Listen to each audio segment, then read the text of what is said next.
couple local de Greenpeace Strasbourg sont heureux de vous accueillir pour cette conférence Décime-moi une forêt. Donc la conférence est présentée par Adrien Gontier. Adrien a relevé le défi de vivre un an sans huile de palme en 2012 et sans ses dérivés. Donc grâce à cette expérience, il a fait une enquête dans le monde très obscur de l'industrie de l'huile de palme et il a acquis une vraie expertise, ce qui lui permet ce soir de vous présenter son état des lieux. Cette présentation durera environ 1 heure et sera suivie par un moment d'échange avec Michel Risser, notre spécialiste, notre référence sur la campagne forêt au sein du groupe local.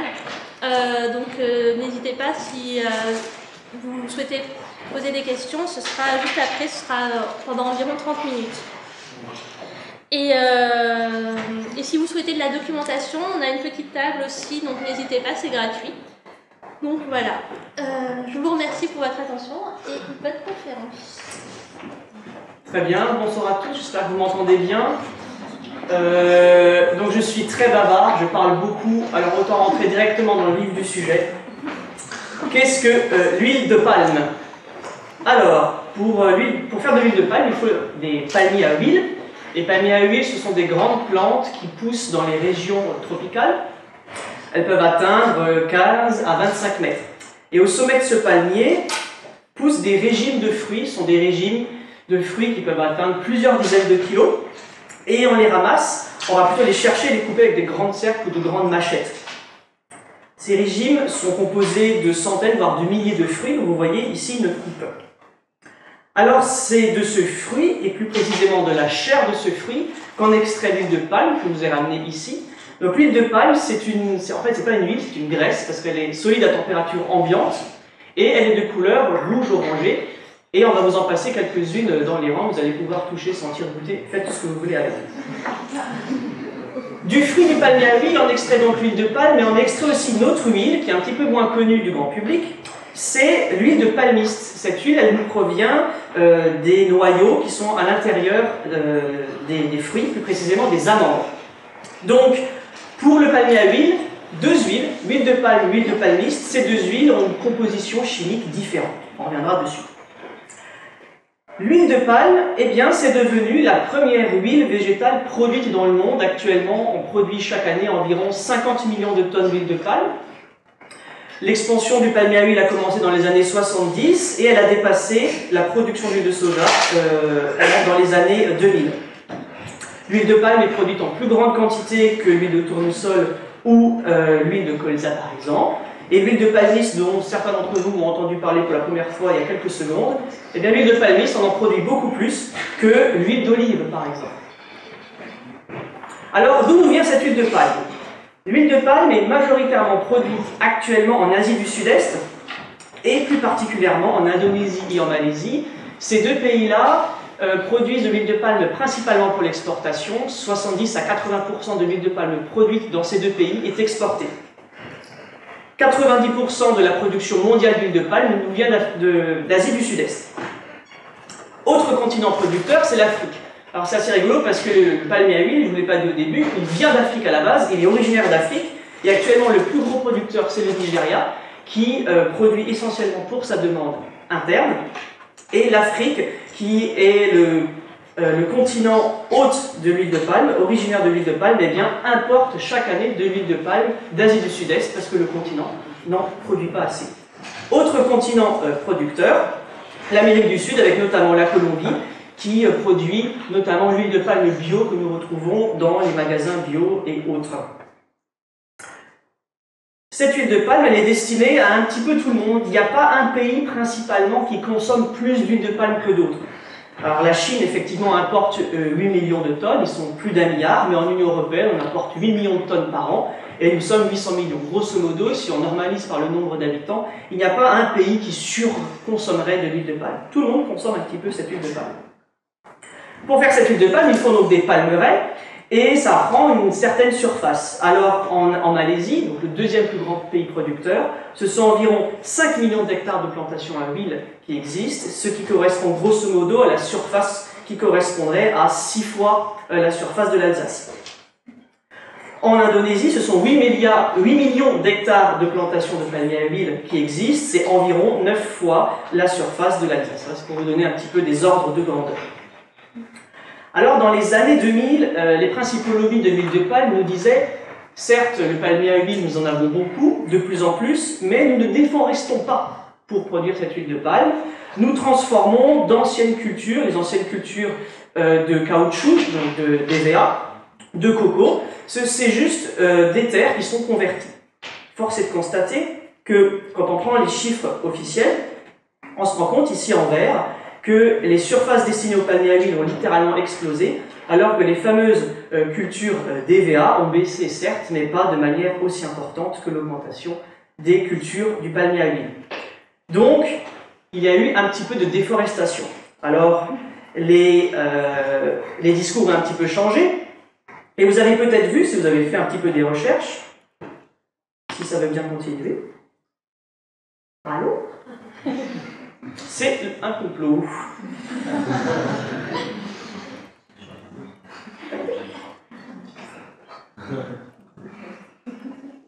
Voilà. Vous avez peut-être vu cette phrase sur Internet, moi elle me plaît beaucoup. On va l'analyser ensemble. Des personnes m'ont dit, certes, entre 1990 et 2005, il y a eu 21 millions d'hectares de forêts qui ont disparu en Indonésie, mais il y a seulement 3 millions d'hectares qui peuvent être attribués à une déforestation causée pour implanter des palmeraies. Ce qui veut dire finalement 3 millions, c'est pas grand-chose, qui des 18 millions restants. Alors voici ce qu'il faut savoir sur l'Indonésie. Ici, je vous ai représenté les causes de déforestation en Indonésie dans cette période. 90, 2000, 2000, 2008. Vous voyez ici, en bordeaux, rouge dégueulasse, et en bleu, vous avez des causes de déforestation soit inexpliquées, soit dues à des catastrophes naturelles. Et oui, en Indonésie, en 97 et 98, il y a eu un phénomène climatique appelé El Niño, et il y a eu des feux de forêt gigantesques.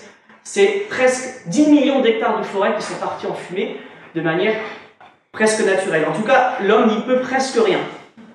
Donc forcément, si on prend en compte cette déforestation dont l'homme n'est pas responsable, l'huile de palme est un petit peu noyée là-dedans. Reste la déforestation qui serait due à l'établissement de plantations. C'est ce que vous voyez ici en orange, ce qui prend une grosse partie finalement. Et quand on regarde les causes de déforestation uniquement pour implanter de nouvelles plantations, c'est 8 millions d'hectares de forêts déforestées entre 1990 et 2008, et vous vous rendez compte qu'en orange, 43% de cette déforestation est due au palmier à huile. Donc, bien entendu, l'huile de palme, et ça c'est important de le dire, l'huile de palme, c'est pas la seule culture qui cause la déforestation, c'est bien évident. Mais, force est de constater que c'est une culture qui cause beaucoup de déforestation, notamment, et surtout, en Indonésie et en Malaisie. La FAO nous dit ceci sur cette période, à peu près de 90-2005, que le palmier à huile est responsable de 17 à 27% de la déforestation totale d'Indonésie et d'au moins 80% de la déforestation de Malaisie. C'est l'équivalent d'un terrain de foot de forêt rasée toutes les 45 secondes pour faire du palmier à huile, matin, midi, soir et jour férié. Autre manière de voir les choses, le palmier à huile, entre 1990 et 2008, c'est l'équivalent de 6 millions d'hectares de forêt qui ont été rasés, soit 2 fois la surface de la Belgique. Vous avez maintenant quelques petits ordres de grandeur. Alors, bien entendu, suivant les endroits, cette déforestation est un petit peu plus ou moins marquée. Ici, je vous ai représenté une carte du Kalimantan, enfin c'est de Bornéo, là c'est l'île de Bornéo, et Kalimantan c'est la partie indonésienne de Bornéo. Et entre 1990 et 2010, il y a des études qui ont montré que 90% des palmeraies étaient sur des terrains boisés, c'est-à-dire que 90% des nouvelles palmeraies ont nécessité de la déforestation. Et malheureusement, le pire s'annonce. Vous voyez ici, sur cette carte, c'est les projections des futures déforestations. En rouge et saumon, vous avez les concessions qui sont prévues pour faire du palmier à huile. Si ces concessions, si ces baux alloués au palmier à huile sont bien transformés en palmeraies, entre 2000 et 2020, c'est-à-dire maintenant actuellement, ce serait 9 millions d'hectares de forêt qui seraient rasés. Donc avant, on avait 6 millions qui ont déjà été rasés, là on en aurait 9 en plus. Et ces 9 millions d'hectares rasés serait responsable de 20% des émissions de CO2 de l'Indonésie. Alors la question est de se dire, est-ce qu'on est obligé de déforester pour faire de l'huile de palme? Eh bien, il y a 2 études au moins qui existent sur le sujet et qui ont estimé les demandes en huile mondiale, et en huile de palme plus particulièrement dans le monde d'ici 2050. Ils ont estimé qu'il faudrait environ 12 millions d'hectares de palmeraies supplémentaires. Actuellement, il y a à peu près 15 millions d'hectares qui existent déjà. Et en fait, sur ces 12 millions d'hectares supplémentaires, on n'aurait pas besoin de déforester. Il existerait assez de terre qu'on pourrait convertir. C'est un petit peu, j'allais dire, qu'une histoire de volonté. Alors, face à ces chiffres, les différents lobbies de l'huile de palme, notamment dans le monde anglophone, mais de plus en plus en France et dans le monde francophone, vous voyez ce genre d'argument, nous disent la chose suivante. Certes, le palmier à huile déforeste beaucoup. Vous voyez, qu'on appelle ça, l'argumentaire commence à un petit peu évoluer. Le palmier à huile déforeste beaucoup, mais il a un rendement 10 fois supérieur aux autres plantes. Quand on compare les fameux rendements en huile, et quand on vous donne ce chiffre de 10, on compare les fruits du palmier à huile et le soja. Et c'est vrai qu'au niveau mondial, alors après on peut rediscuter hein, du fait de regarder des rendements au niveau mondial et de mettre des chiffres dans des grands sacs et de diviser tout ça, mais c'est vrai qu'au niveau mondial, le palmier à huile, pour une même surface, produit 10 fois plus d'huile que le soja. Ça c'est vrai. Et face à ce chiffre, les industriels de l'huile de palme vous disent, vous voyez, si on devait faire remplacer l'huile de palme par de l'huile de soja, il ferait 10 fois plus de surface. Simplement, n'oubliez de vous dire quelque chose, plus ou moins volontairement, je ne sais pas, c'est que le soja, il est principalement produit pour ses protéines. Et le soja, une fois déshuilé, est utilisé comme alimentation pour les animaux. Donc c'est le lait que nous mangeons, la viande de bœuf, les volailles, le poisson. Donc, certes, le palmier à huile a un beau rendement à l'hectare, et c'est très bien, c'est bon de le savoir, et c'est pour ça que ce n'est pas une culture qu'on doit absolument abandonner. Mais quand on compare les plantes, il faut les comparer si elles ont une destinée identique. Autre contre-argumentaire, et c'est certainement mon préféré, c'est par rapport au CO2. Je vous ai dit tout à l'heure que le palmier à huile, c'était une espèce de grande plante qui poussait, et c'est une plante pérenne, c'est-à-dire qu'on ne la coupe pas chaque année. Hein. La plante, elle peut avoir jusqu'à 30 ans de vie. Et donc, vu qu'elle va pousser, un peu comme un arbre, elle va capter du CO2. Donc, les industriels de l'huile de palme vous disent, vous voyez, en fait, le palmier à huile, ça lutte même contre le réchauffement climatique, parce que ça capte du CO2. On oublie juste de dire quelque chose, plus ou moins volontairement, c'est qu'avant le palmier à huile, qu'est-ce qu'il y avait très souvent?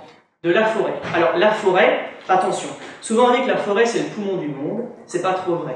Les forêts matures, quand on dit matures, elles sont assez vieilles pour que des nouveaux arbres poussent, captent du CO2, mais aussi que les plus anciens tombent et en émettent. Donc une forêt, généralement, elle est assez neutre en termes de CO2. Par contre, en Asie du Sud-Est, vous avez une grande part des forêts qu'on appelle les forêts tourbeuses, c'est-à-dire qu'elles vont capter du CO2 dans le sol. Et donc, elles vont avoir un bilan extrêmement positif parce qu'elles vont capter beaucoup de CO2 dans le sol. Alors cette forêt, on va souvent la couper, ou au pire la brûler. Et ça arrive malheureusement souvent en Asie du Sud-Est parce que c'est une des bonnes méthodes pour déforester et pour mettre des plantations par la suite. Donc qu'est-ce qui va se passer quand on va implanter notre palmeraie sur une ancienne forêt? Eh bien les sols vont réémettre au fur et à mesure du carbone. Et les émissions de CO2 du sol sont 10, 100, voire 500 fois supérieures à ce que le palmier peut capter comme CO2. Donc, à court, moyen et long terme, le bilan des palmeraies n'est pas forcément réjouissant. Surtout que 27% des palmeraies actuelles sont sur d'anciennes forêts tourbeuses. Je vous laisse imaginer le bilan carbone.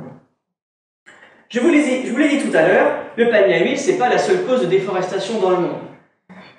Il y a plusieurs causes de déforestation, et sur ce qui correspond à des établissements de culture, c'est en guillemets seulement que 29% de la déforestation totale, et sur ces 29%, soit 69 millions d'hectares, la première cause de déforestation, c'est le soja. Soja, donc, je vous rappelle, qui est donné en alimentation aux animaux, souvent avec le maïs d'ailleurs.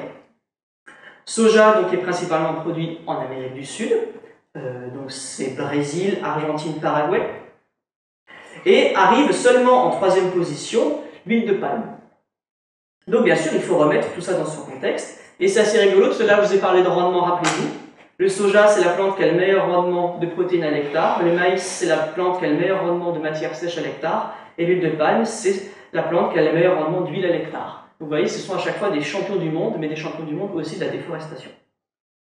Alors, je viens de vous parler du Brésil avec le soja. Je vous ai parlé un peu de la déforestation avant les années 2010. En 2012, il y a une étude qui a montré qu'au Brésil, c'est environ 450 000 hectares de forêts qui ont été rasés. C'est vrai que le Brésil, c'est vraiment dans l'imaginaire collectif, eh bien, le pays dans lequel il y a le plus de déforestation. Pendant la même année, en Indonésie, eh bien, c'était 840 000 hectares de forêts qui étaient déforestés. Donc, l'Indonésie, c'est vraiment le nouveau pôle de déforestation dans le monde, et il faut y faire un petit peu attention, certainement. Alors, nous, en tant qu'Européens, qu'est-ce qu'on peut faire? Alors, l'Union européenne importe chaque année des denrées alimentaires. Ces denrées alimentaires, elles nécessitent des fois de la déforestation. La première cause de déforestation des Européens par leur importation, c'est le soja. Vous voyez ici, en bleu et en rouge, c'est les importations de soja et de tourteaux de soja. C'est le soja déjà désuilé. Le soja déjà désuilé, c'est vraiment pas facile à dire. Alors, le soja, donc je vous le rappelle, hein, ne tuez pas un végétarien en sortant. Hein. Le soja, c'est ce qui est donné principalement aux animaux. Arrive en deuxième position l'huile de palme, donc qui est la deuxième cause de déforestation causée par les Européens, si on va voir les choses ainsi. Et après, il y a encore d'autres sources de déforestation. Alors notamment, ici est représenté le cacao. Alors le cacao, c'est un peu spécial parce que souvent c'est fait dans des domaines, c'est dans de l'agroforesterie, donc on ne fait pas de la déforestation comme on l'a fait pour du palmier à huile ou du soja, où là on rase tout. Donc c'est des choses à discuter certainement. En tout cas, ce qui est certain, et c'est le message que je veux faire passer, les sources de déforestation sont multiples. Penser que seule l'huile de palme pose problème, c'est fondamentalement erroné, mais c'est pas parce que c'est pas le seul problème qu'il faut pas y faire attention. Donc il faut regarder un petit peu tout dans son ensemble. Alors, cette déforestation, quelles en sont les conséquences? Il y en a beaucoup, j'ai parlé du CO2 tout à l'heure, il y a aussi la perte de biodiversité. Entre une forêt primaire et une palmeraie, c'est 80% de perte de biodiversité. Pourquoi cette perte de biodiversité est importante et surtout dramatique? Parce qu'en Asie du Sud-Est, on a ce qu'on appelle un hotspot de biodiversité. C'est un endroit où il y a beaucoup d'espèces différentes et souvent beaucoup d'espèces endémiques, c'est-à-dire qu'on ne trouve qu'à cet endroit. Donc, faire disparaître ces plantes, ces animaux, eh bien, c'est enfreindre gravement à la biodiversité mondiale. Et c'est d'autant plus important que c'est juste un chiffre. Entre 80 et 2006, 65% des nouveaux anticancéreux qui étaient mis sur le marché étaient d'origine naturelle. Donc peut-être qu'en perdant quelques plantes en Asie du Sud-Est, nous perdons peut-être de futurs médicaments contre le cancer, si ce n'est que pour ça. Alors les êtres humains là-dedans, il faut savoir que dans le monde, je vous parle là bien du monde, attention, il y a 300 millions de personnes qui vivent des forêts. En Indonésie, c'est 80 millions de personnes qui vivent des forêts. Alors, il faut relativiser ce chiffre parce que l'Indonésie, c'est plus de 300 millions d'habitants. Hein. Et en Malaisie, c'est 3 millions de personnes qui sont définies comme des peuples des forêts. Alors, forcément, la déforestation de leurs forêts ancestrales entraîne des conflits. Et on a des peuples comme les Penang au Sarawak ou les Badjili au Cameroun qui vivent directement de la forêt, c'est-à-dire que la forêt est à la fois leur garde-manger, c'est à la fois leur maison, mais aussi leur pharmacie. Donc on pose un certain nombre de problèmes à des gens qui n'ont peut-être pas forcément envie de voir des palmiers s'installer chez eux. Alors, comment s'implantent les palmeraies dans ces pays-là? C'est très intéressant parce que dans les années 70, la Malaisie et l'Indonésie avaient un programme de répondre à la demande en huile de palme mondiale. Et il y avait derrière cela aussi un certain programme social ou d'indonisation de certaines populations. Comment ça se passe? C'est de manière assez schématique, je suis obligé de faire ça assez schématiquement, sinon on y passerait des heures. Mais il faut imaginer la chose suivante, quand il y avait une surface de palmier à huile qui était établie, eh bien 80% de cette surface était destinée à des petits planteurs. Il y avait entre 2 et 5 hectares qui leur étaient donnés, ou plutôt qui leur étaient vendus, et ils remboursaient leurs prêts. Je vous dirai après comment, au fur et à mesure, et puis devenaient propriétaires de leur terrain. Alors c'est là qu'on a vu apparaître des fois des petits problèmes, parce que pendant les 3 à 4 premières années, le palmier à huile ne donne rien. Donc c'est des gens qui se retrouvaient sans ressources. On leur promettait d'aller travailler dans la partie qu'on appelle le nucléus, qui est la plantation de soit d'État, soit privé. Et il n'y avait pas forcément toujours assez de travail, donc ça pouvait entraîner certains conflits. Des fois, on pouvait leur dire aussi qu'après 4 à 5 mois, ils allaient gagner beaucoup d'argent, ils en gagnaient un petit peu moins que prévu. On leur avait pas dit que c'était à eux, par exemple, de transporter les fruits. Donc voilà, des fois, il y a eu des petits conflits, des petits ou des graves conflits comme ça. C'est à savoir. Alors, maintenant, les choses changent un peu dans les nouvelles plantations. Maintenant, on revient pas en arrière, hein, c'est vraiment dans les nouvelles plantations. Eh bien, ce n'est plus 80% des surfaces qui sont destinées aux petits planteurs, mais c'est 20%. Donc, on change un petit peu de système. Et actuellement, la Malaisie, l'Indonésie, 30 à 40% de l'huile de palme qui est produite provient de ces petits planteurs. Alors, quand on dit petits planteurs, bien entendu, on essaie toujours un petit peu de vous parler, on imagine des petits planteurs indépendants. Là, je viens de vous expliquer un petit peu comment ça marchait, hein, ces petits planteurs sont complètement dépendants du nucléus, parce que c'est là qu'ils amènent les fruits pour les presser. Ils sont dépendants d'une manière ou d'une autre de ce nucléus. Ils ne sont pas vraiment indépendants. Les vrais planteurs indépendants, ça représente à peu près 11% seulement de la production d'huile de palme. Alors, la question c'est de savoir, sans parler de déforestation, si cette huile de palme elle est bénéfique pour les gens qui en vivent. Alors, il y a des chiffres qui nous disent, par exemple, que 98% des petits planteurs ont remboursé ces 10 dernières années leurs prêts. Et on se dit, ben voilà, des gens qui remboursent leurs prêts, c'est qu'ils ont une bonne santé financière. Ce qui n'est pas forcément faux. Sauf que ces petits planteurs, eh bien, ils remboursent leurs prêts en fruits. Ils récoltent les fruits dans leurs parcelles, ils les amènent au nucléus, et le nucléus fonctionne une partie. Donc, rembourser un prêt, c'est assez facile. En fait, c'est assez difficile d'estimer comment le palmier à huile peut avoir un impact positif ou négatif sur les populations locales. On va regarder par exemple la malnutrition. Et c'est vrai que dans certains endroits, on a observé que la malnutrition, depuis l'émergence de ces palmeraies, avait diminué. Mais il faut toujours prendre ça avec un petit peu de recul. Il y a des bons et des mauvais exemples. Et c'est intéressant de remarquer que Greenpeace a mis en avant des bons exemples. Il existe des endroits dans lesquels les gens ont voulu mettre du palmier à huile, ils ont mis du palmier à huile, ils n'ont pas déforesté et ils gagnent très bien leur vie. Et Greenpeace l'a mis en avant, ce qui montre bien que Greenpeace n'est pas contre l'huile de palme, mais contre une certaine manière de faire l'huile de palme. Là, je vous ai parlé plutôt des petits planteurs, je vais vous parler maintenant de ce qui se passe dans les plantations, les plantations indépendantes. En fait, il a été montré un certain nombre de fois qu'il y avait quand même des abus assez graves d'un point de vue des droits des travailleurs. Notamment, il y en a un qui est sorti de Benjamin Skinner en 2013 dans un journal économique très connu. Il a passé des mois et des mois en Indonésie. Donc il faut savoir qu'en Indonésie, on n'a pas le droit d'y aller en tant que journaliste. Récemment, il y a des journalistes qui ont été un certain temps en prison. Les palmeraies, souvent, sont gardées et fermées. Donc lui, il a passé des mois là-bas et il s'est rendu compte qu'il y avait un certain nombre d'abus, des gens qui n'étaient pas payés ou qui étaient sous-payés, des gens qui en retiraient les cartes d'identité, les passeports. Il y avait vraiment des gros abus. Alors ça, c'est pas forcément le palmier à huile, hein, ça aurait pu être dans d'autres plantations. C'est pour montrer que ces plantations industrielles, eh bien, ça peut apporter ce genre de conflit. Et je terminerai sur la question sociale par cette petite conclusion que j'ai copié dans une publication qui dit et je partage cet avis et je pense que Greenpeace le partage aussi, c'est que le problème c'est pas l'huile de palme mais comment on impose l'huile de palme chez les populations locales. Il faut qu'elles soient d'accord et puis après c'est comme ça qu'on arrive à faire un vrai développement durable. Vraiment, je pense retenir ça. Autre question par rapport à l'huile de palme, on a parlé de la déforestation, du côté social, parlons maintenant de la santé. Et c'est vrai qu'on parle beaucoup de la santé en France. Qu'en est-il? On reproche à l'huile de palme d'être composée à 50% d'acides gras saturés. Ça, c'est vrai. Ce qu'on reproche aux acides gras saturés, c'est de provoquer des maladies, comme le cholestérol, le diabète, l'obésité, bien sûr pris dans certaines quantités, bien entendu.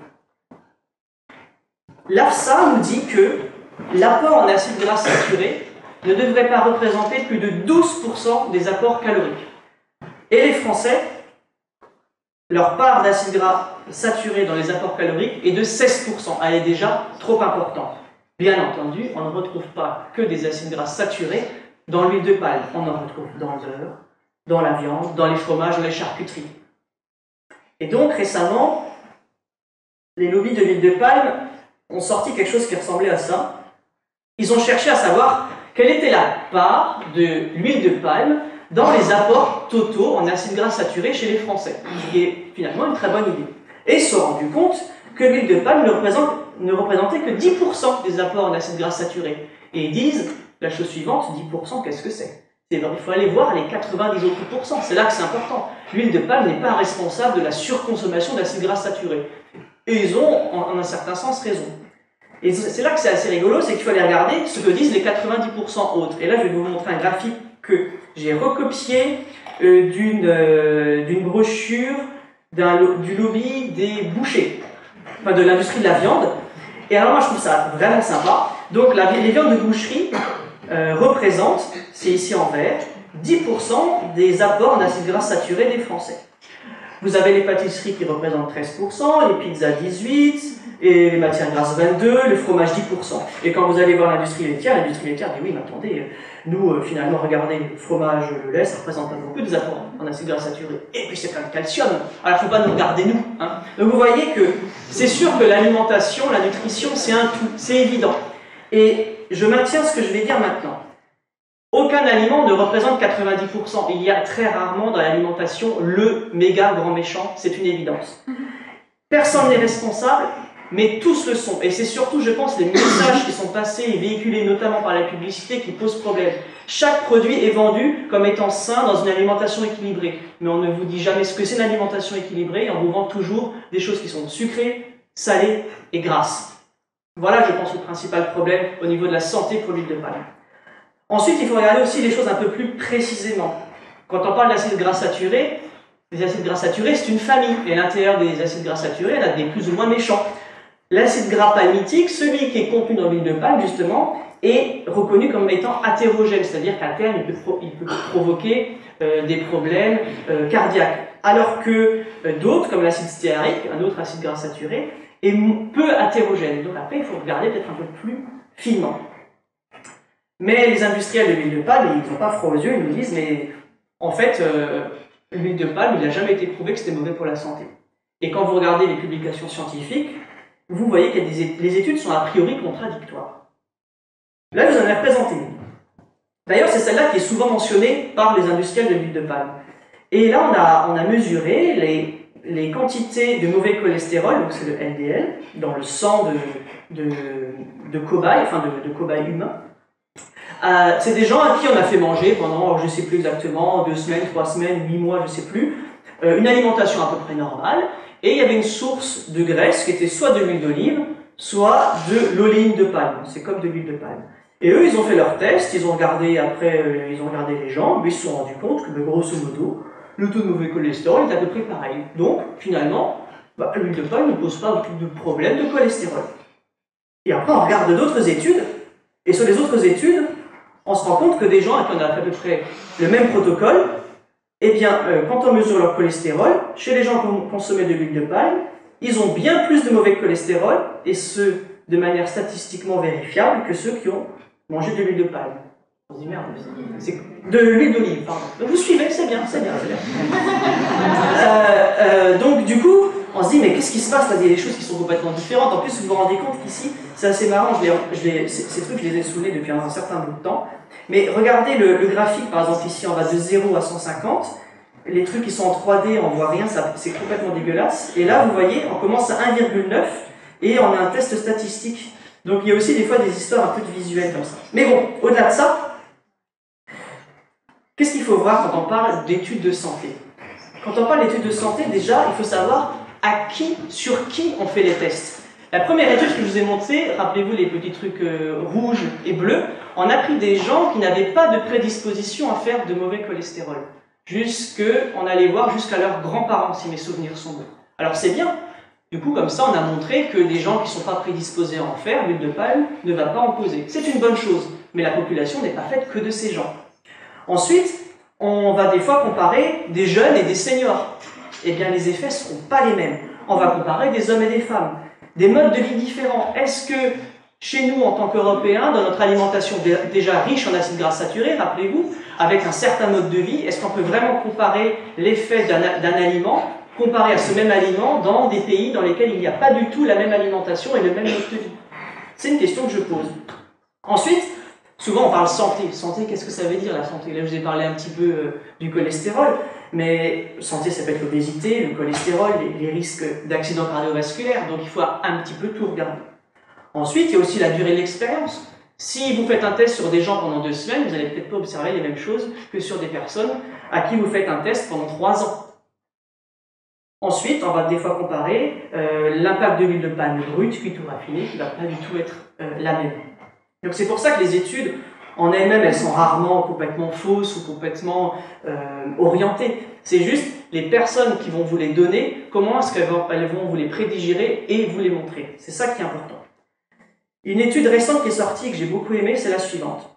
C'est des gens qui ont donné à des cobayes humains un petit surplus calorique. Pourquoi un petit surplus calorique? Parce qu'en Europe, on mange un petit peu trop de calories tous les jours. Donc ils se sont dit, on va se mettre dans cette condition. Mais on va regarder si ce surplus calorique, s'il provient, c'est 3%, c'est pas grand-chose. Si ce surplus calorique il provient d'huile de palme ou d'huile de tournesol, quelles vont être les conséquences? Quelles vont être les conséquences? Et ils se sont rendus compte de la chose suivante, c'est que les gens avaient tous pris du poids de la même manière, qu'ils aient pris un petit surplus d'huile de palme ou d'huile de tournesol. Par contre, les gens qui avaient mangé de l'huile de palme avaient pris plutôt de la graisse autour du foie des viscères, ce qui amène à l'obésité. Contrairement à ceux qui avaient pris leur petit surplus à base d'huile de tournesol, où ils avaient plutôt une prise de masse des tissus maigres. Donc, on commence à s'orienter et se demander si l'huile de palme, dans certaines conditions, dans ces conditions-là, bien spécifiques, eh bien, elle ne provoque pas à terme l'obésité. Autre côté maintenant positif, beaucoup de personnes vont vous dire c'est vrai que l'huile de palme a des acides gras saturés, mais elle est pleine de micronutriments. C'est pour ça que vous avez vu, l'huile de palme est orange, c'est à cause du bêta-carotène. Il y a plus de bêta-carotène dans l'huile de palme que dans les carottes, il faut le savoir. Mais il y a aussi des tocotriénols, tocophérols, c'est de la vitamine E. Et ça, ce sont des antioxydants qui sont bons pour la santé, et qui d'ailleurs peuvent même combattre le cholestérol, ce qui est assez rigolo. Alors, récemment, il y a une étude qui est sortie, qui a été mise en avant, elle est tout de suite sur les sites internet de lobby d'huile de palme, ils ont mis ça. Ils ont dit, ben voilà, nous on a donné pendant 2 ans à des gens des compléments alimentaires, des tocotriénols, donc c'est ces fameuses vitamines qu'on trouve dans l'huile de palme. On leur en a donné 200 mg 2 fois par jour, et on s'est rendu compte qu'il y avait un impact positif, c'était sur le cerveau. Donc, ça montre bien que l'huile de palme, ça peut même être très bon pour la santé. Simplement, ça, ce sont des extraits. Et si vous faites un petit peu des calculs par rapport aux concentrations de ces fameux extraits dans l'huile de palme, vous vous rendez compte que pour arriver à ces 200 mg x 2, eh bien, il faudrait manger chaque jour 500 g d'huile de palme. Et que vous mangez 500 g d'huile de palme, de beurre ou d'huile de je sais pas quoi, ça reviendra au même, ce sera forcément pas très bon pour la santé. Donc là, on met des fois en avant des études qui peuvent montrer des choses intéressantes, hein, mais attention, ça ne veut pas dire qu'il faut absolument mettre de l'huile de palme partout, parce que ce serait soi-disant bon. Pour terminer sur l'aspect santé, je vous dirais ceci. L'huile de palme, c'est pas un poison, d'accord? On est bien d'accord, je ne vous ai pas montré l'huile de palme comme étant un poison. C'est pas parce que demain vous allez en manger un petit peu, ou même un petit peu beaucoup, et que le lendemain vous n'en mangerez plus, que que vous allez en crever directement. On est bien d'accord. Par contre, ce qui est sûr, c'est que c'est pas une huile optimale, elle n'est pas géniale. Voilà, ça c'est mon avis personnel. Maintenant que nous savons ça, nous allons essayer de voir où se trouve cette huile de palme. Alors, l'huile de palme, on l'utilise de 3 manières différentes. D'abord, ça a l'air assez bête, l'huile de palme, on l'utilise comme huile ou comme graisse. Jusque-là, tout le monde est d'accord. Mais l'huile de palme, on l'utilise aussi sous forme de dérivé. Comme le pétrole, l'huile de palme, on va la transformer pour faire d'autres molécules. On va transformer l'huile de palme en agent tensioactif, c'est des agents lavants, du savon, en additif alimentaire. L'huile de palme aussi, on va la retrouver dans des utilisations que j'appelle indirectes, c'est-à-dire que l'utilisateur ne va pas savoir qu'il consomme plus ou moins d'huile de palme. Par exemple, les animaux vont pouvoir recevoir de l'huile de palme dans leur alimentation. vous avez de l'huile de palme, par exemple, comme solvant dans des colorants, par exemple, pour les imprimeries. Donc, il y a tout un monde d'huile de palme. Grosso modo, l'utilisation directe d'huile de palme, en Europe, je parle bien de l'Europe, c'est 60% de l'huile de palme consommée. Les dérivés, la chimie, etc., c'est le reste. Faites le calcul. Alors, vous avez ici une étiquette d'un produit alimentaire qui va rentrer dans l'histoire. Pourquoi? Parce que fut un temps, vous aviez cette fameuse mention huile végétale qui très souvent cachait l'huile de palme. Or, depuis le 13 décembre 2014, retenez cette date mémorable, grâce à l'Union européenne, nous avons maintenant une nouvelle législation. Les industriels seront obligés de mentionner l'origine exacte des huiles, que ce soit de l'huile de palme ou d'autres huiles. Donc vous verrez de plus en plus apparaître ce genre de choses. Huile ou graisse de palme. Huile ou graisse de palmiste, donc rappelez-vous, hein, huile de la chair, huile du noyau. Vous verrez aussi apparaître de plus en plus la mention oléine et stéarine de palme, ce sont des fractions de l'huile de palme. Alors, pourquoi utilise-t-on l'huile de palme? Elle a beaucoup de qualités technologiques. Déjà, elle est semi-solide à température ambiante, elle peut bien remplacer le beurre. On en retrouve, par exemple, dans la margarine. Ensuite, elle apporte un fondant, une texture agréable, par exemple dans les chocolats. Elles font, si je me souviens bien, à 35-38 degrés, donc du coup, sous le palais, c'est une merveille. Ensuite, elle a une température de fusion élevée, c'est-à-dire que, vu qu'elle est solide, on va pouvoir la mettre dans des poudres. On en reparlera tout à l'heure. Elle a une température de fumée élevée, c'est-à-dire qu'on peut la chauffer assez fort et assez longtemps, la réutiliser souvent, et on peut faire des fritures avec. Et après, je pense que c'est le principal atout, enfin bon, c'est mon avis, l'huile de palme, elle est moins chère que toutes les autres huiles végétales ou animales qui peuvent exister. Quoique les choses commencent à changer maintenant un petit peu sur certaines graisses animales. Peut-être qu'on verra apparaître de plus en plus de graisses animales. Ça, c'est mon avis personnel. Alors, cette huile de palme, dans quel type de produit on la retrouve? Dans les margarines, les pâtes à tarte, les pâtes à tartiner, les biscuits salés sucrés. Ça, c'est principalement parce qu'elle est solide. Ensuite, on va la retrouver dans les chips et les produits frits notamment, parce que on peut la chauffer bien fort. Les soupes et les sauces, parce que on peut en faire des poudres. Enfin, les pains, les brioches ou des fourrages au chocolat, dans les chocolats, pour son fondant. Là, je suis obligé de faire les choses extrêmement rapidement, on en parlera après un petit peu plus longuement peut-être. Mais voilà le type de produits qui contiennent le plus souvent de l'huile de palme. Et je vous fais remarquer dès maintenant la chose importante suivante, c'est que c'est pas parce que une pâte à tarte ou un paquet de chips contiendra de l'huile de palme que tous les paquets de chips, toutes les pâtes à tarte en contiendront. Alors, cette huile de palme, on l'utilise aussi dans d'autres petits endroits qui sont assez rigolos, que moi j'aime bien. Par exemple, dans les fromages analogues, c'est-à-dire que les industriels nous ont inventé des fromages à base d'huile de palme, d'eau, d'amidon, de colorant et de quelques petits trucs comme ça. Rassurez-vous, ce n'est pas le comté que vous allez acheter demain au supermarché qui contiendra de l'huile de palme. C'est surtout des fromages qu'on va retrouver sur les pizzas ou dans les pizzerias. Ensuite, il y a dans les laits infantiles, beaucoup de laits infantiles en poudre ou même liquide contiennent de l'huile de palme. Alors c'est pas un complot. Là, c'est parce que l'huile de palme contient de l'acide palmitique, et cet acide palmitique, il est contenu dans le lait maternel. Donc c'est pour arriver à une composition proche du lait maternel. On va aussi en retrouver dans certains raisins secs. Là, c'est pour garder un certain moelleux. On peut le retrouver, alors là c'est plus anecdotique, hein, je vous le dis tout de suite, dans des boissons gazeuses à 0%. Là c'est pour donner un effet troublant. Voilà, je sais c'est un peu troublant, mais bon voilà, c'est comme ça.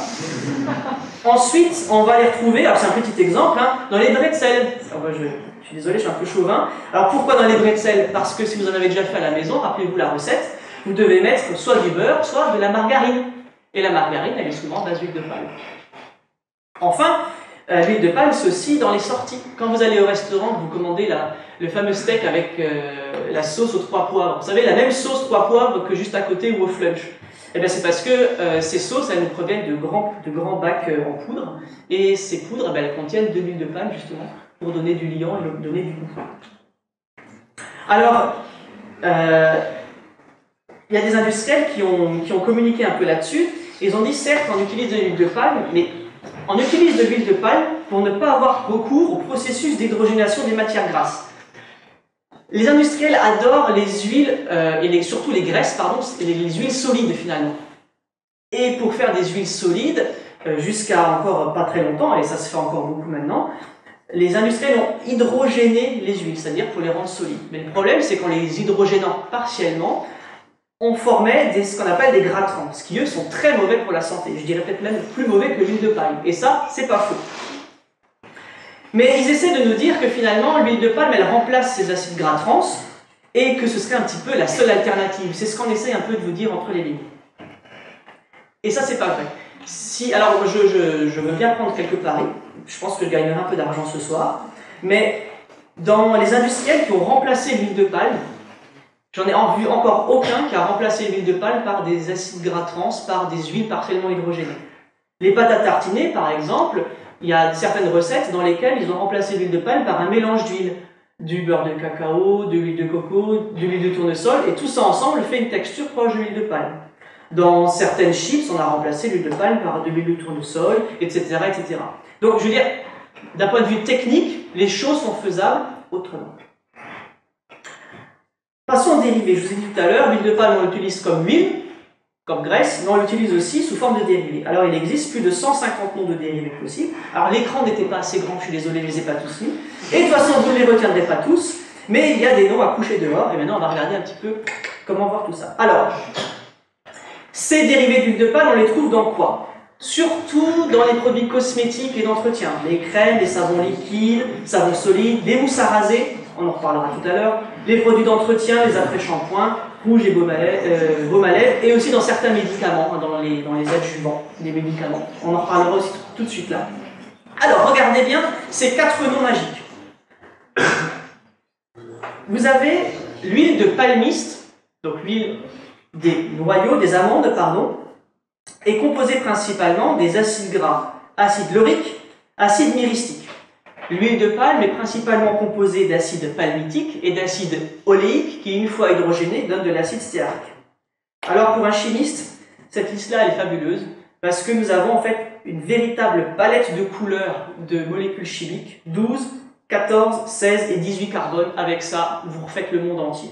Alors, les chimistes, qu'est-ce qu'ils nous font avec ces acides gras, ces alcools gras? C'est tout un monde, hein, c'est vraiment génial. Avec l'acide laurique, ils vont par exemple faire du sodium lauryl sulfate, qui est un agent lavant qu'on va retrouver dans les gels douche notamment et les shampoings. Avec l'acide myristique, ils vont pouvoir faire de l'isopropylmyristate, qui sert dans les crèmes. L'acide palmitique, lui, est par exemple transformé en sodium palmate ou sodium palmitate, c'est les savons solides. Alors, ce soir, je prends un pari avec tous les hommes de la salle. Vous allez rentrer à la maison, vous allez regarder sur votre mousse à raser. Premier ingrédient, il y aura de l'eau. Deuxième ingrédient, il y aura soit de l'acide palmitique, soit de l'acide stéarique. Et je peux déjà encaisser maintenant. Alors, acide stéarique, on va aussi le transformer en distéarammonium hectorite. Moi, je l'aime bien parce qu'il a un nom assez sympa. Ce distéarammonium hectorite, eh bien, il sert d'agent déodorant. Dans l'alimentaire, on va par exemple transformer l'huile de palme en émulsifiant. Alors vous allez voir beaucoup ce petit émulsifiant. Vous allez penser à moi tout le temps maintenant. E471, son autre petit nom, c'est monoédiglycéride d'acide gras. Grosso modo, c'est une graisse à laquelle on a enlevé des acides gras. Voilà, c'est tout simplement ça. Ces émulsifiants, on les retrouve dans les brioches, les pains, les glaces, c'est pour donner du volume, du moelleux et tout. On les retrouve notamment dans les pains, mais pas que les pains industriels. Dans les boulangeries achètent aussi ce qu'on appelle des farines améliorées, avec des améliorants, c'est-à-dire des petits produits qui ne sont pas forcément bien méchants, mais qui permettent d'améliorer le pain. Et le E471, que je viens juste de vous présenter, il sert d'enlever les cloques, vous voyez les vilaines cloques sur les baguettes, moi j'aime pas beaucoup les cloques, c'est pas bon. Et ça fait aussi des pains super moelleux. Et lors de mon année sans huile de palme, j'ai contacté les industriels qui faisaient ces améliorants, et la majorité d'entre eux m'ont répondu la chose suivante. Eh bien oui, notre E471, eh bien, il est produit à base d'huile de palme.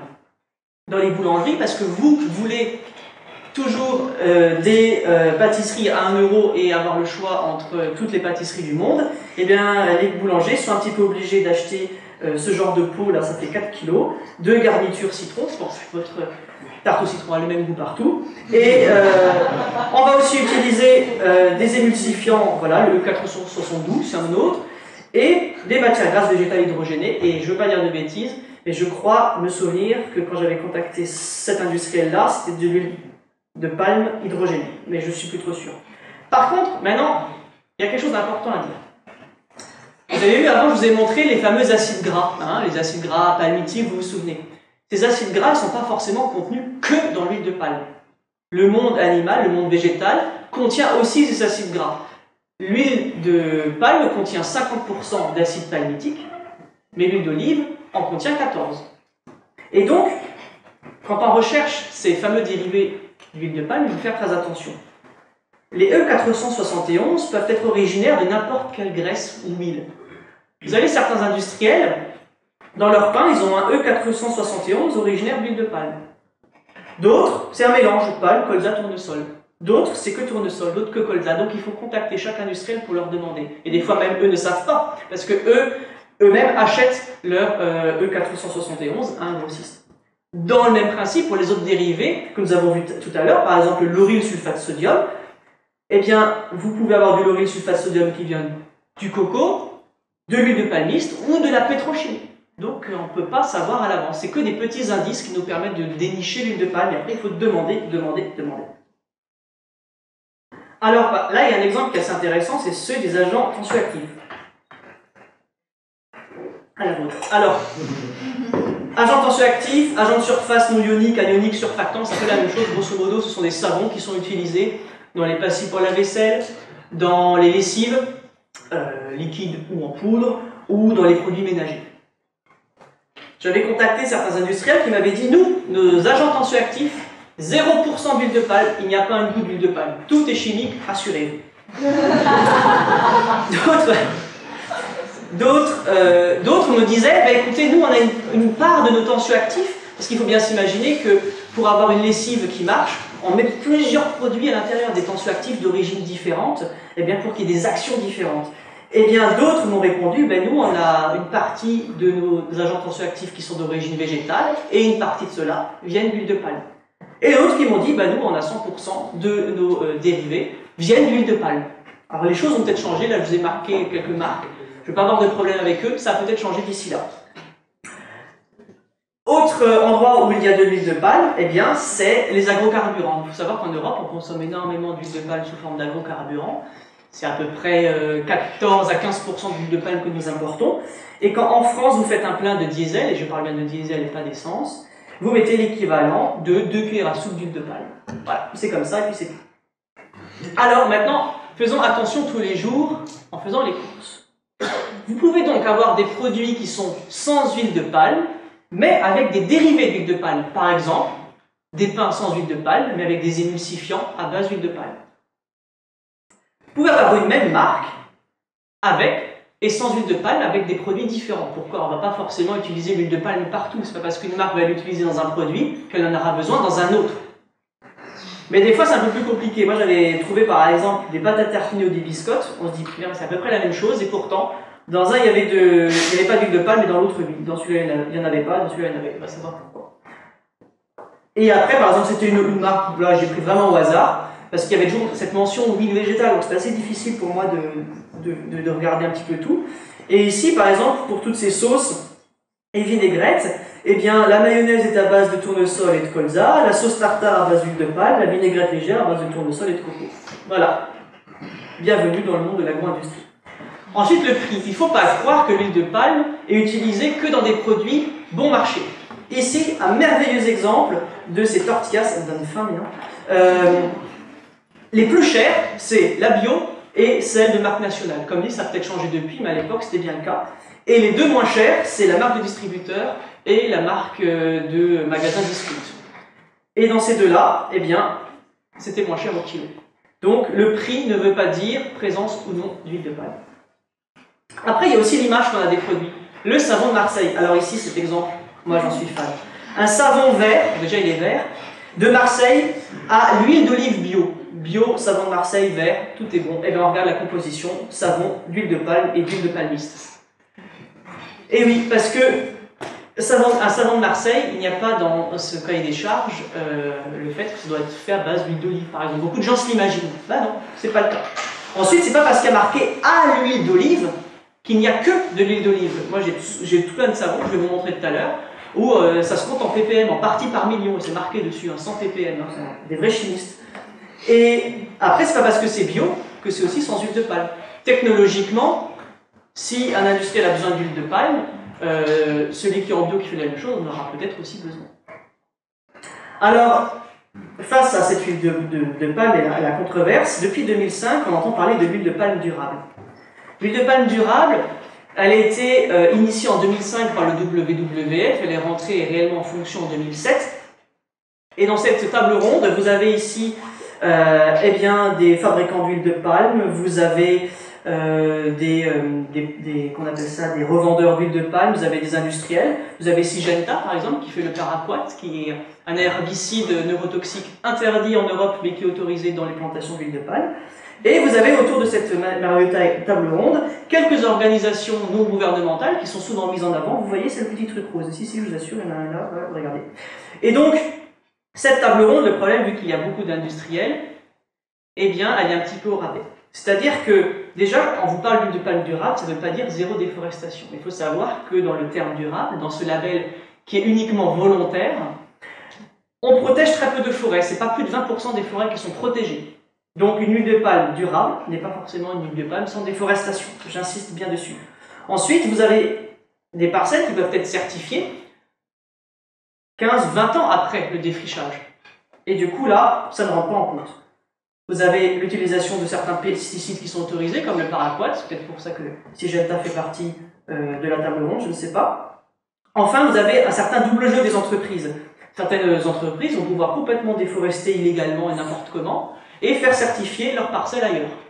Et donc, du coup, elles vont vous vendre, à vous, Européens, qui avez une petite conscience, l'huile de palme un peu plus chère, et puis elle va vendre l'autre huile de palme aux autres. Donc, c'est pour ça que mon idée, et c'est aussi l'idée de Greenpeace, c'est de dire que certes, l'huile de palme durable, c'est une idée qui n'est pas trop mauvaise. L'idée est sympa, cette table ronde et des gens qui parlent ensemble, parce qu'on ne peut pas faire des choses comme ça du jour au lendemain. Mais ça ne va vraiment pas assez loin. Et maintenant, en France et en Belgique, vous avez vu apparaître les alliances pour l'huile de palme durable. Ils reprennent finalement ce qu'ils avaient déjà entrepris, c'est-à-dire d'acheter de l'huile de palme, ce qu'ils appellent durable, et ils essaient de mettre des petites choses en plus, hein, des petites contraintes en plus. À voir ce que ça donnera dans le futur. Alors, il ne faut pas confondre les choses. L'huile de palme, vous avez la fameuse huile de palme durable, hein, qui est un petit peu auto-attribuée. Vous avez l'huile de palme équitable et l'huile de palme biologique, c'est-à-dire de l'huile de palme qui, dans le cas de l'équitable, il y aura un véritable commerce équitable avec des histoires d'argent, hein, d'échange. Et pour le biologique, vous avez de l'huile de palme qui sera faite sans intrants, avec des produits de synthèse. Ensuite, vous avez les produits écologiques. Des produits écologiques, qu'est-ce que ça veut dire? Ce sont des produits qui sont d'origine naturelle, c'est-à-dire qu'ils n'ont pas le droit de faire des tensioactifs, par exemple à base de pétrole, mais qu'à base de plantes. Et quelle est la meilleure plante pour faire des agents tensioactifs pour pas trop cher? C'est l'huile de palme. Et pas forcément de l'huile de palme durable, pas forcément de l'équitable, pas forcément de la biologique. Vous avez un seul label qui commence à interdire l'huile de palme. Alors pourquoi ils l'interdisent? Parce que ils se disent vaut mieux l'interdire parce que sinon c'est trop le bazar. Et par contre, eux, ils ont un petit peu de mal parce que c'est assez délicat d'interdire du jour au lendemain les dérivés d'huile de palme. Pourquoi? Parce que vous imaginez une entreprise qui fait des savons liquides, par exemple, elle est bien certifiée Nature et Progrès, mais elle va pas faire tous les produits, elle va devoir en demander à des fournisseurs. Et certains fournisseurs ne peuvent pas garantir le zéro huile de palme dans leurs produits. Tout simplement parce qu'ils ont des arrivages d'huile et après ils font en fonction. Donc, c'est vrai que face à cette interdiction d'huile de palme, on peut se poser cette question. Une huile de palme qui ne cause pas de déforestation, qui est socialement acceptable et bénéfique, elle est possible. Pourquoi s'en priver? Et je terminerai sur cette note positive. Et je vous remercie et vous pouvez maintenant poser toutes vos questions. Voilà.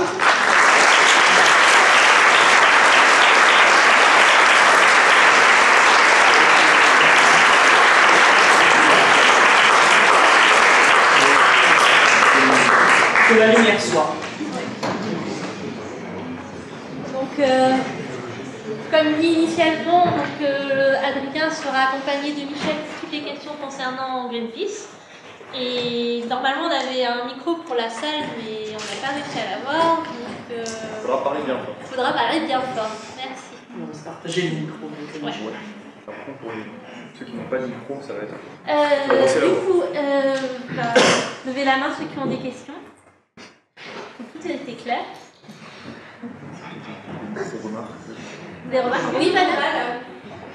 J'ai une question par rapport à l'huile biologique de palme, parce que je suis une petite consommatrice, une éco-consommatrice, une actrice de ma consommation, et je vais à la boutique bio acheter des produits biologiques.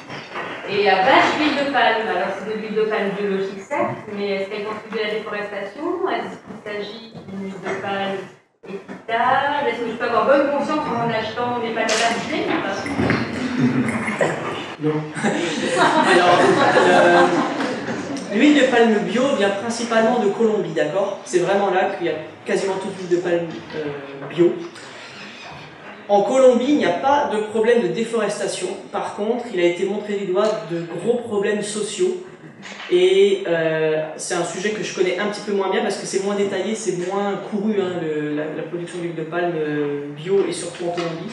Mais il y a un certain nombre de rapports qui ont montré qu'il y avait des gros problèmes et des grosses tensions sociales dans ces palmeraies, notamment de la reconversion de narcotrafiquants.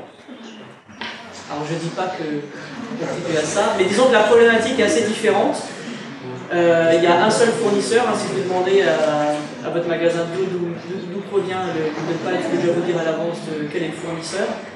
Après, je pense que c'est à chacun de voir. Il existe des rapports sur internet, vous pourrez les trouver facilement. Il y a un certain nombre d'associations qui ont fait ces études.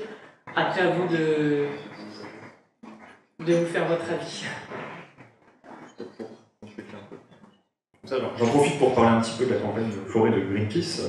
Je devrais venir à la campagne forêt. C'est un super bon campagneur. Alors, je suis juste bénévole, hein. Je ne suis pas du tout campagneur au niveau de Greenpeace, mais Greenpeace traite bien sûr de ces questions-là, notamment en rapport avec l'huile de palme, mais également avec toutes les autres causes de déforestation qui sont différentes et changent en fonction des différentes zones géographiques.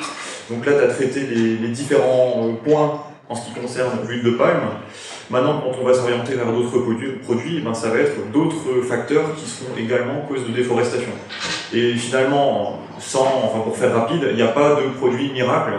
Il n'y a aucun produit où vous pourrez acheter les yeux fermés en vous disant bah, là-dessus je suis à la fois écologiquement, climatiquement et socialement responsable. Ça n'existe pas, ou en tout cas c'est très difficile à moins d'avoir du local, bio, surtout local, déjà pour des problèmes de transport. Socialement responsable aussi, souvent c'est la solution locale qui est la meilleure parce que on va voir que la législation dans les pays en question n'est pas forcément top, surtout quand on parle d'exploitation du bois, où les conditions de travail simplement des bûcherons sont pas du tout les mêmes que celles qu'on a en Europe, ce qui pose un problème de concurrence déloyale étant donné que les coûts d'exploitation dans ces pays ne seront pas du tout les mêmes en termes de main d'œuvre. Donc c'est aussi pour ça que l'huile de palme elle est moins chère, c'est pas parce qu'elle a un rendement efficace, c'est aussi parce qu'elle provient de zones où la main d'œuvre n'a pas du tout le même coût. Et forcément, ça se répercute sur les conditions de travail, sur le niveau de vie, etc., sur la couverture sociale des personnes qui travaillent dans ces conditions. Voilà. Puis je garde les pour les questions ultérieures. Allez-y, éclatez-vous. Hein.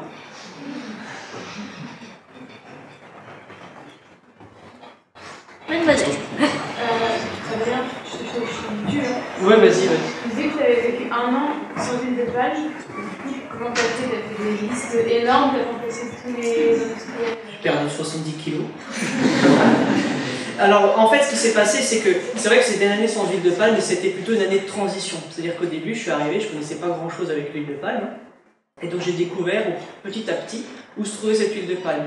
Par exemple, si tu te souviens, le E471 que je t'ai montré, c'était un sachet de purée, c'est une fois par hasard, en ouvrant le placard, j'ai vu ça, j'ai fait tiens, acide gras, c'est la graisse ça. Et c'est là que j'ai commencé à voir tous les dérivés, etc. quoi. Et après en tant que chimiste aussi, Greenpeace et d'autres assos disaient toujours ouais l'huile de palme on va la retrouver dans les shampoings, mais il n'y a jamais marqué l'huile de palme dans les shampoings, c'est le lauryl sulfate sodium et tous ces noms couchés dehors.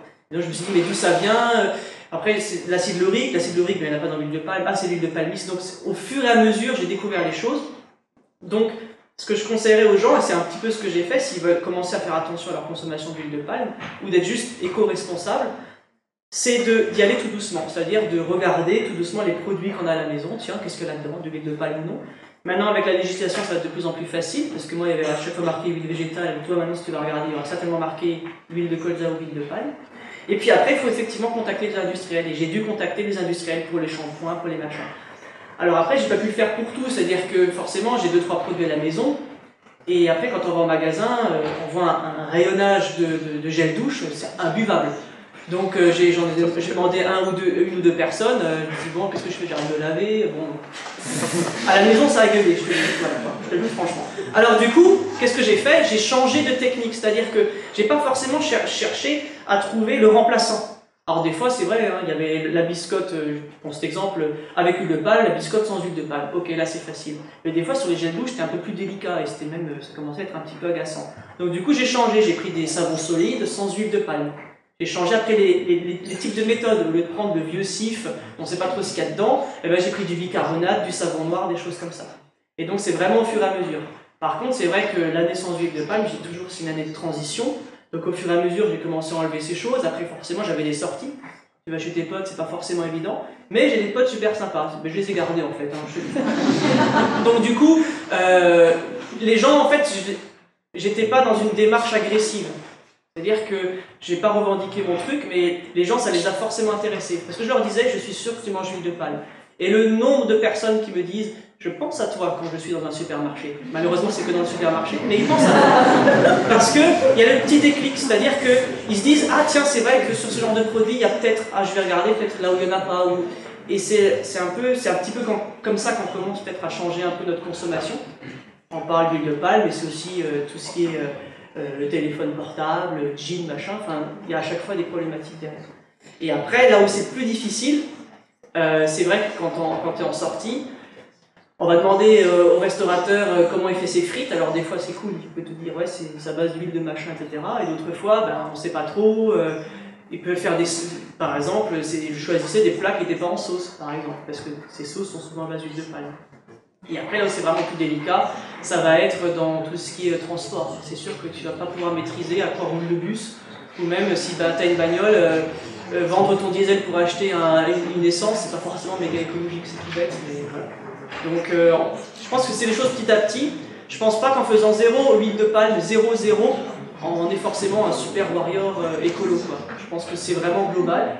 Et voilà, j'inciterai aussi les gens à aller regarder un peu leur consommation de barbac, leur consommation de fromage, etc. Comme vous l'avez vu, c'est 60% de la déforestation causée par les Européens. On peut trouver, sans devenir vegan ou végétarien, on peut trouver au moins des producteurs locaux qui n'utilisent pas de soja, qui vont utiliser par exemple de la luzerne, et ainsi de suite. Voilà, j'ai encore beaucoup parlé. J'espère que j'ai répondu à ta question. Monsieur ? Au début, tu parlais de planter des palmiers dans des zones où il n'y aurait pas de déforestation. Oui. Concrètement, quelles seraient ces zones exactement? Alors en fait, ces différentes zones, ça peut être soit ce qu'on appelle des savanes. Donc ce sont des zones qui ne sont pas boisées. Alors certes, il y aurait quand même un impact local, mais qui est beaucoup plus limité que de déforester, et surtout de drainer des forêts tourbeuses. C'est là que ça devient très grave au niveau du bilan carbone. Par exemple, hein, si tu mets une plantation de palmiers sur une savane, ou une zone dégradée, ça peut être d'anciennes cultures, pour répondre entièrement à ta question, eh bien, si tu mets là du palmier, il va être, en tout cas d'un point de vue du CO2, bénéfique, ça c'est sûr. Après, forcément, la manière de le faire sera différente. Grosso modo, si mes souvenirs sont bons, dans l'étude, il disait qu'il y avait à peu près 70 millions d'hectares de terrain qui étaient disponibles, et dont le palmier à huile pouvait bénéficier. Parce que bien sûr, pour faire du palmier à huile, tu ne peux pas le faire n'importe où. Hein. Il pousse pas chez nous, et il pousse dans certaines zones bien particulières. Donc voilà ces zones. Après, je ne suis pas un idéaliste, j'imagine pas qu'on va arriver à 0% de déforestation pour faire de l'huile de palme, mais je pense qu'on peut bien le limiter. Pourquoi est-ce qu'on déforeste? Souvent parce que c'est un petit peu plus facile de transformer une forêt en palmeraie que des terrains qui existent déjà et qui sont déjà utilisés par d'autres personnes qu'il faut peut-être acheter. Et surtout que le palmier, rappelle-toi, j'ai dit que les 3 à 5 premières années, il ne produit pas assez d'huile. Donc du coup, d'avoir du bois avant, ce sera de l'argent dans les caisses des compagnies qui vont pouvoir revendre du bois, mais aussi des gouvernants locaux qui vont recevoir un petit peu plus d'argent par la vente du bois. Et donc du coup, c'est même mieux, c'est un peu malheureux, mais c'est mieux de déforester d'un point de vue économique très souvent. Voilà. J'en profite pour meubler un peu en attendant la prochaine question, s'il y en a une. Donc pour dire que voilà, dans les différents facteurs de déforestation qui existent, là on a bien sûr vu en long, en large et en travers l'huile de palme. Adrien l'a dit tout à l'heure, il y a d'autres facteurs de déforestation, par exemple la consommation de viande par l'intermédiaire de l'élevage directement en Amazonie ou par la production de tourteaux de soja dans ces pays-là qui ensuite sont exportés, donc importés chez nous pour produire l'alimentation. Il y a également la production de bois. Alors les importations de bois en Europe, elles viennent principalement d'Afrique centrale, puisque la France est une des principales plaques tournantes du bois illégal, avec 40% à peu près de bois tropicaux illégaux entrant sur notre territoire qui proviennent de zones exploitées sans aucun plan de gestion de façon totalement illégale. Donc il y a différentes sources de déforestation et différents facteurs de déforestation. Et souvent ce bois-là, il est destiné ensuite, quand c'est les zones destinées à la production d'huile de palme, à la production de papier, de pâte à papier, qui sont principalement à destination des pays asiatiques et qui vont servir alors soit en papier toilette, soit pour faire de l'emballage qu'on retrouve finalement à un moment ou à un autre, étant donné que la Chine est massivement exportateur de produits électroniques, et on retrouve beaucoup d'emballages en carton de produits qui sont faits simplement avec du papier, dont la pâte à papier provient de forêts anciennes qui sont maintenant des plantations d'huile de palme. Donc finalement, on va retrouver ces facteurs de déforestation, directs ou indirects, à un moment ou à un autre, dans notre produit final, dans notre caddie, que ce soit dans les produits électroniques même, on va retrouver des emballages, alors je ne sais plus si c'était Philips ou si c'était HP, qui a tous ces produits qui sont fabriqués avec, et qui sont emballés dans des emballages fabriqués avec du carton de Sinarmas qui produit la pâte à papier à partir des forêts qui sont converties en huile de palme. Alors je dis HP, maintenant il y en a d'autres. S'il y a quelqu'un d'HP dans la salle, ne bougez pas. Pas de problème. D'autres questions? J'en ai démoralisé quelques-uns. Ouais. J'ai beaucoup parlé. En tout cas, merci pour votre attention. On souhaitait aussi remercier... Ah, une question. Oui, j'en avais une dernière, peut-être pour clôturer le bal. Allez-y. C'est au sujet du soja. Voilà, là aussi, je consomme du tofu. Et je suis pas parfaite, j'ai essayé la viande, mais je consomme le tofu. Parce que plus il y a de tofu, plus on rit. Oui. Mais je peux faire la parenthèse de la... C'était génial, moi je suis fan.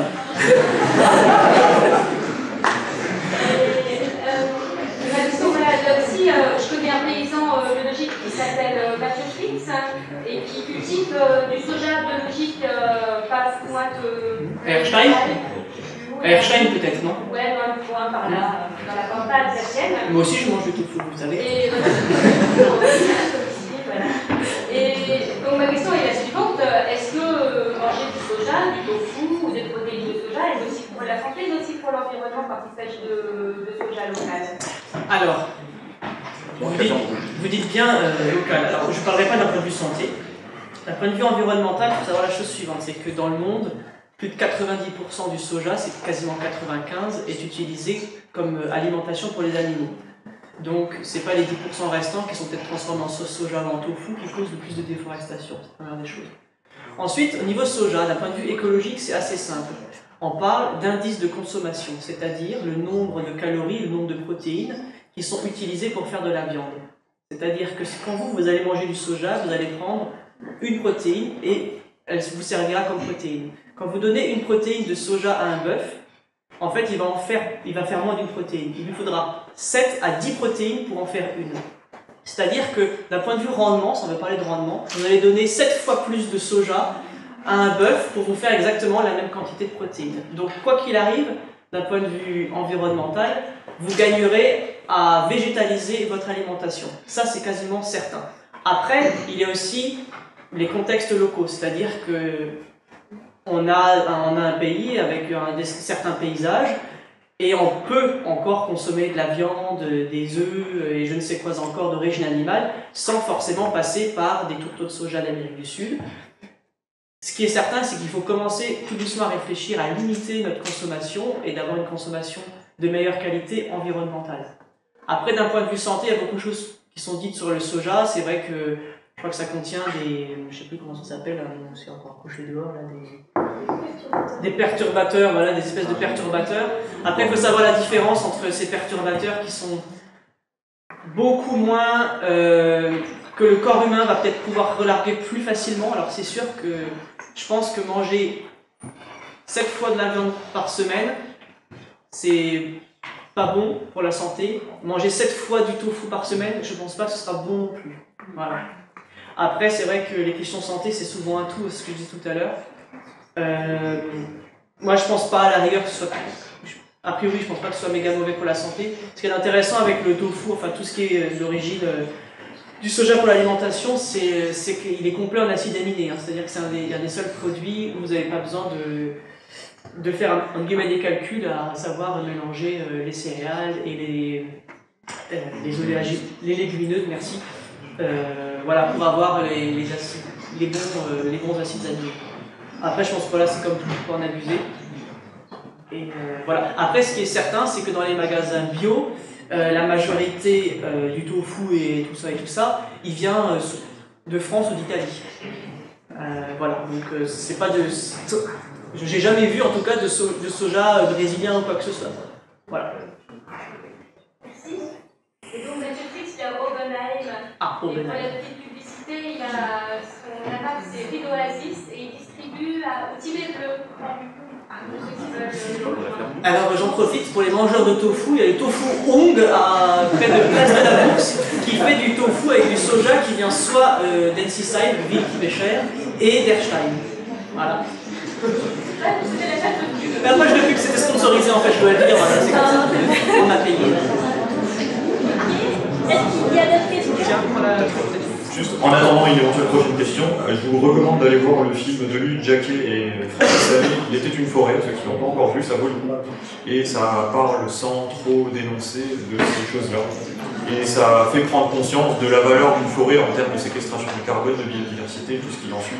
Puisque c'est le gros problème, je dirais, en tant que campagne forêt, à la limite, la santé, on s'en fout, non, peut-être pas, en tant que consommateur, c'est pas mon cas, mais en tant qu'impact sur la biodiversité et sur le climat, là, c'est socialement absolument dommageable à long terme pour les générations futures. Alors, on est souvent plus sensible aux facteurs santé dans l'immédiat, mais à terme, il faut quand même réfléchir à ces autres problématiques. Et souvent, on les ignore parce que on a trop de choses à penser. Voilà, il y a trop de choses à faire. On nous dit comment il faut vivre, comment il faut consommer, et puis à un moment, on en a marre. Quoi. Donc, c'est un bon film, à mon avis, de ce point de vue-là, qui est très didactique. Et il y a aussi un super livre sur Il était une forêt. Je vous recommande, ceux qui n'ont pas vu, d'aller le voir. Voilà. Non.